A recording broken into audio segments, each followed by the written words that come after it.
요즘 부동산 시장이 폭락장이라고들 하시는데 부동산 시장이 이혼 재산 분할에 가장 직접적인 영향이 있다는 사실 아시나요? 며칠 전 한 가정법원의 이혼 조정을 제가 갔었는데요. 부부 공동명의 아파트를 누가 갖느냐의 문제로 치열하게 다퉜어요. 서로 갖겠다는 게 아니라 저희 의뢰인이 부동산을 유지할 형편이 되지 않아서 상대방에게 제가 피고가 갖고 가시죠. 돈으로 정산해 주시면 되잖아요. 라고 했더니 상대방은 변호사인 저에게 나보고 사채를 쓰라는 겁니까? 대출이 안 나오는데 돈을 어떻게 줍니까? 라고 버럭 화를 내시더라고요. 그 마음은 이해합니다. 근데 왜 저에게 버럭 하시는 건지. 몇 년 전까지만 해도요. 정확히는 작년 초중반까지만 해도 이혼 재산 분할 재판을 진행할 때 부부가 서로 아파트를 갖겠다고 싸웠었어요. 왜냐하면 집값이 무조건 오르니까. 근데 요즘은 서로 네가 갖고 가라. 아니면 이혼 완료 전에 팔아서 돈으로 나누거나 안 팔리면 경매하자라고까지 합니다. 아파트가 애물단지가 되어버렸는데요. 오늘 영상에서는 많은 분들이 고민하시는 2023년도 이혼 재산 분할에서 아파트 분할의 핵심을 알려드리겠습니다.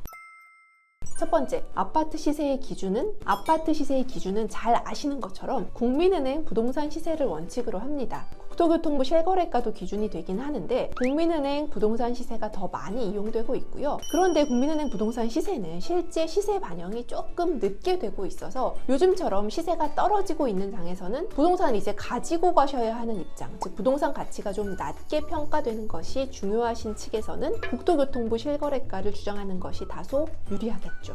공동명의 아파트를 서로 갖기 싫다고 하거나 서로 갖겠다고 하면 누가 갖게 될까요? 부동산을 현재 누가 사용하고 있느냐가 중요합니다. 아내가 집에 살고 있고 남편이 집을 나가버렸다면 남편은 아내에게 부동산 명의를 이전해라 라고 판결이 날 가능성이 높습니다. 부동산의 담보대출의 주채무자가 누구냐도 중요한데요. 이혼 후에도 대출을 유지해야 하는 경우가 많기 때문에 주채무자가 부동산을 전부 보유하는 방향으로 명의가 정리되는 판결을 하는 경우가 많죠.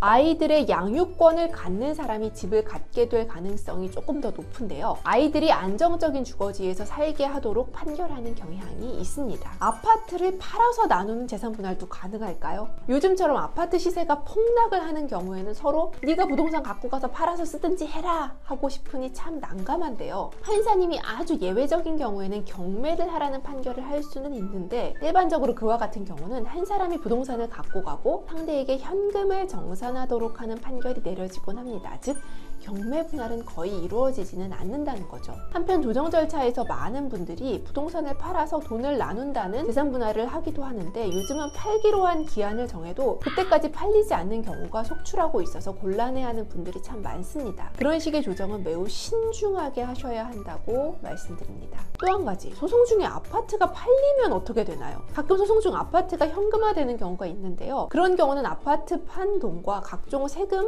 재반 비용이 공제된 순가치가 재산분할 대상입니다.